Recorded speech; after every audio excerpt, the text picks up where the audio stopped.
स्वागत है आप सभी भक्तों का हमारे YouTube चैनल पर।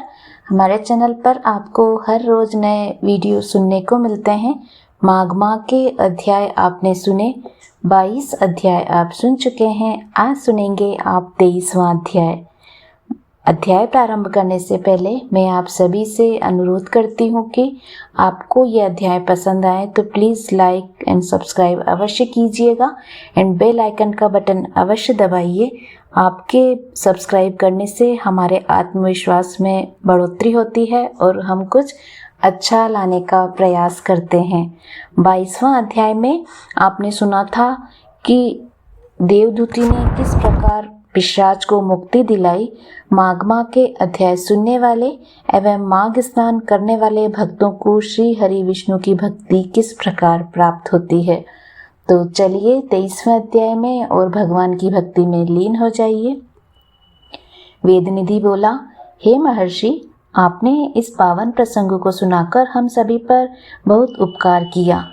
अब आप कृपा करके उस स्रोत को सुनाइए जिसे भगवान श्री हरि ने प्रसन्न होकर देवदूती को दर्शन दिए थे। तब लोमश जी ने कहा, हे ब्राह्मण, सुपात्र को धर्मोपदेश करने से जो प्रार्थना होती है वही मुझे प्राप्त हुई। अब तुम उस पावन स्रोत को सुनो। जिस स्रोत से देवदूती ने भगवान को प्रसन्न किया था वह सर्वप्रथम भक्तराज गरुड़ को प्राप्त हुआ था। गरुड़ जी से मुझे मिला वह हे विश्व स्वरूप चक्रधारी भक्ति प्रिय दया अवतार कृष्ण वासुदेव, आपको नमस्कार है।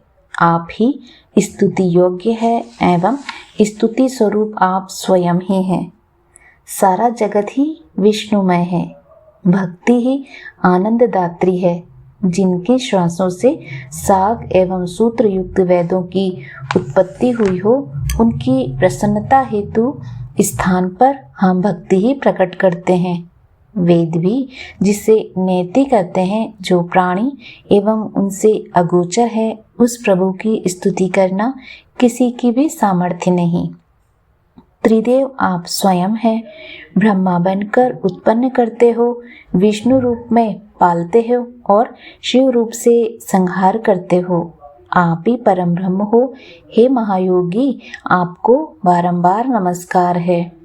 आप सदैव ज्योतिमान हैं। आप इस सुख और आनंद को देने वाले हैं। हे प्रभु, आप चराचर के स्वामी हो। आप तो कल्पना मात्र से ही सृष्टि उत्पन्न करने वाले हो। समस्त दोष विकार रूप आदि सभी से परे रहने वाले हे देव, आपको कोटि कोटि प्रणाम।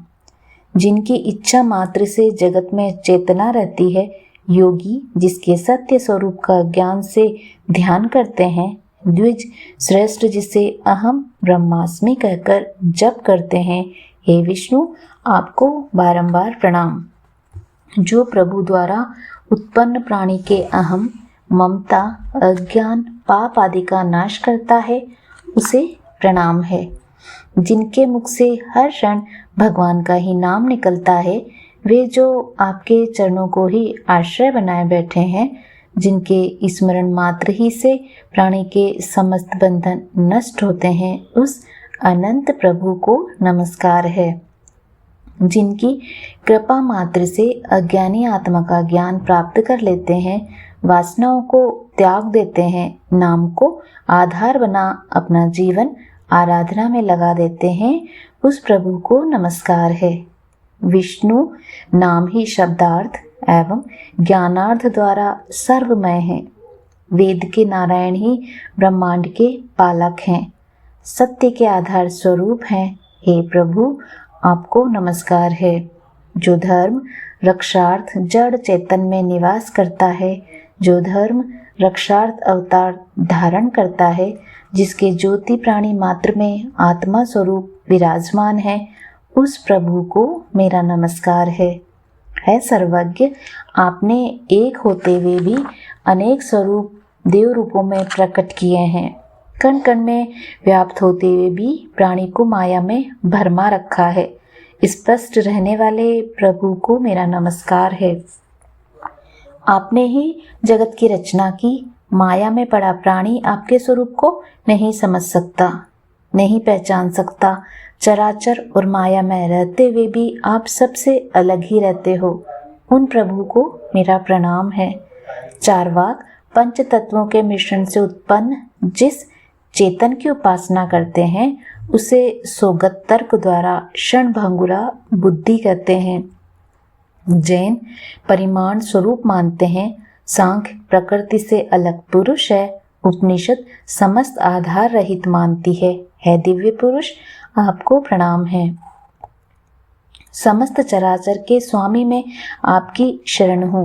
अग्नि, छवि, इंद्र, हवन, यज्ञ, मंत्र, क्रिया, फल सभी कुछ आप ही आस्ति नास्ति हैं।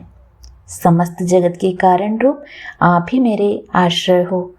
आपकी भक्ति में ही मैं रम चुका हूँ। आपकी शरण में आया महानतम पापी भी पाप मुक्त हो जाता है। प्राणी की उस समय तक मुक्ति नहीं होती जब तक कि वह आपकी शरण में नहीं आता। आपका स्पर्श असंभव है। संग और मोह से रहित मुनिजन ही आपको पाते हैं। ऐसे दयालु भगवान आपको नमस्कार है। प्रभु कृपा से प्राप्त सुख, सौभाग्य, ऐश्वर्य, मोक्ष एवं लक्ष्मी प्राप्त होती है। इन सभी के स्वामी प्रभु को मेरा नमस्कार है। जन्मादि भावों से रहित काम, क्रोध, लोभ, मोह, अहंकार, द्वेष से दूर रहने वाले हरि को नमस्कार है। जो भगवान अज्ञान, अविद्या, पाप का नाश करने में समर्थ है, उस प्रभु को नमस्कार है। चराचर में व्याप्त सत्य का रूप मुझ पर प्रसन्न होकर मुझे दर्शन दे।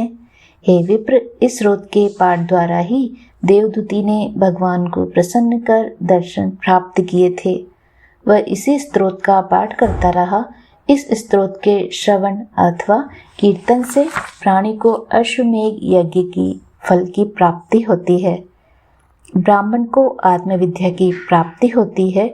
प्राणी की समस्त इंद्रियां स्वस्थ होती है और समस्त पाप नाश होते हैं।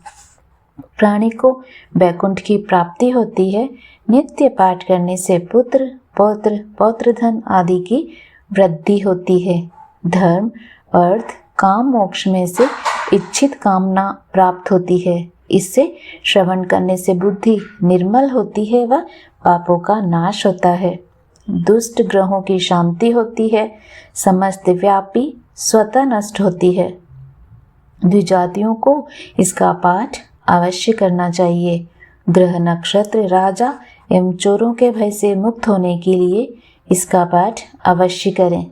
इसके पाठ से भूत प्रेत आदि का भय नष्ट होता है, वह निर्विकार रहित होता है। प्राणी की सारी चिंताएं दूर होती है। इसे पवित्र योग सार स्तोत्र कहते हैं। प्रतिदिन इसका पाठ करने से प्राणी दोनों लोकों में सुख पाता है। वह अंत समय में वैकुंठ को जाता है। यही पापनाशक स्तोत्र है। उम्मीद है आपको यह अध्याय पसंद आया होगा। आप अंत तक अध्याय में बने रहे, उसके लिए मैं आप सभी का धन्यवाद करती हूँ। भगवान श्री हरि विष्णु की कृपा हमेशा आपके परिवार पर बनी रहे। आपका प्रत्येक दिन शुभ व मंगलमय हो। जय हरि श्री विष्णु।